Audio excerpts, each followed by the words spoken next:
आज कैकेयी मैया भजन कर रही हैं, भजन कर रही हैं। कौधुरी में लागी संध्या का समय है। हमारे राम जी पीछे से गए, उनके नेत्रों को कस के दबा लिया, बंद कर दिया है। कैकेयी मैया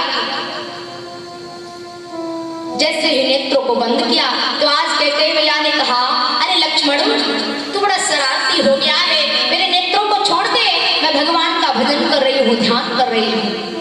तो आज हमारे राम जी नहीं बोले, बल्कि आवाज बदल करके हमारे राम जी ने आज वहां पर शरारत की।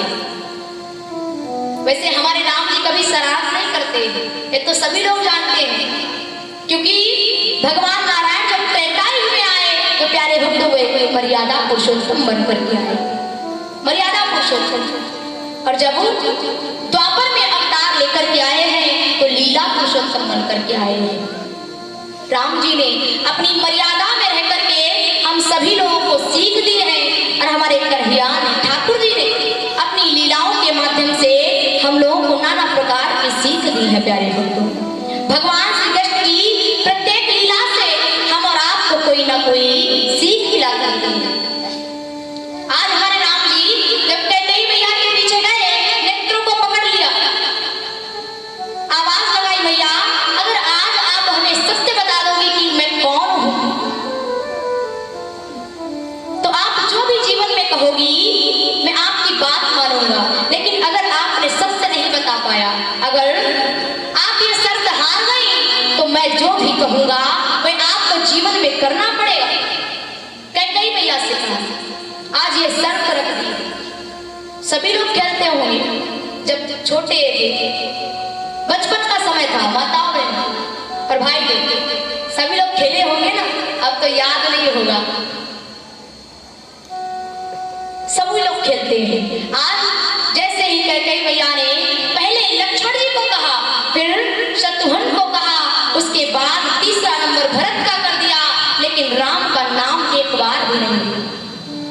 ध्यान देना भैया, राम का नाम एक बार भी नहीं लिया।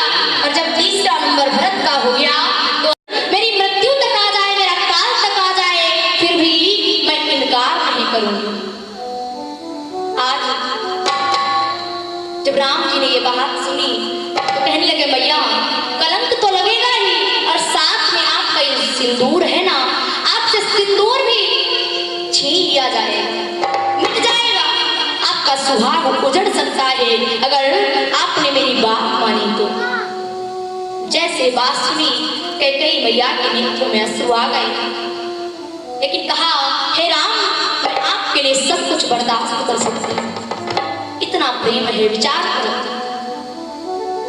राम जी ने कहा, भैया सुहाग भी उजड़ेगा, कलंक भी लगेगा, और सुनो जिस पुत्र के लिए सब कुछ करोगी ना, वह पुत्र भी, वह संतानें भी आपसे दूर हो जाएंगी।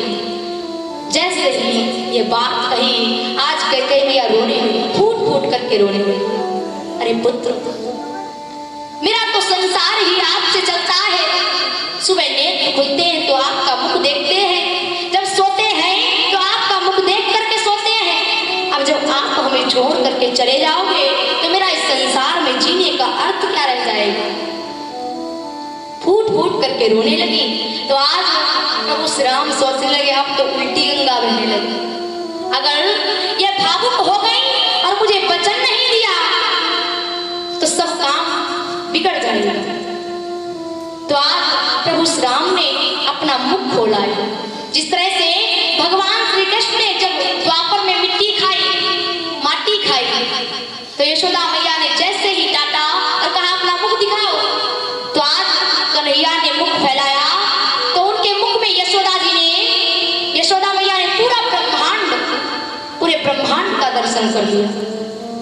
उसी तरह से आज जैसे ही राम जी ने अपना मुख खोला, पूरी पृथ्वी का नजारा कैकेयी मैया ने देखा, और उसमें देखा कि पृथ्वी पर किस तरह से लंकापति रावण का अत्याचार बढ़ रहा है। वे साधु पुरुषों को, साधु संतों को भजन नहीं करने देते हैं, नाना प्रकार के पाप कर्म हो रहे हैं। और जैसे ही रावण के अत्याचार देखे तो आज कैकेयी मैया ने तलवार को उठा लिया, क्योंकि वीरांगना है, क्षत्रिय है, और दूसरे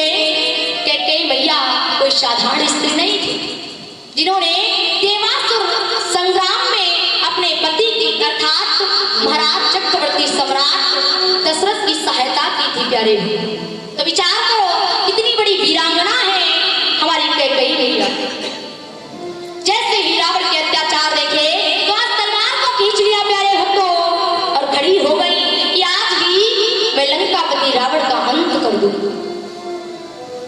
जैसे दृश्य देखा प्रभु श्री राम ने तलवार को पकड़ लिया। मैया बस यही तो कहना चाह रहा हूं, एक दिन वो आएगा जब मेरे पिताश्री प्रजा के सभी वासी मेरा तिलक करवाने जा रहे होंगे, मुझे मुकुट पहनाने जा रहे होंगे। बस उसी क्षण आप हमें बनवास भेज देना, हमें बनवास भेज देना और मैं बनवास में जाऊंगा तो लंकापति रावण का अंत करके आऊंगा। तो महाराज निवेदन करना है। प्रभु श्री राम ने तो कैकेयी मैया से पहले ही वचन ले लिया था कि जब हमारा तिलक हो तब आप हमें बनवास भेज देना, आप हमें बनवास भेज देना। पहला तो कारण हो गया संत का श्राप और दूसरा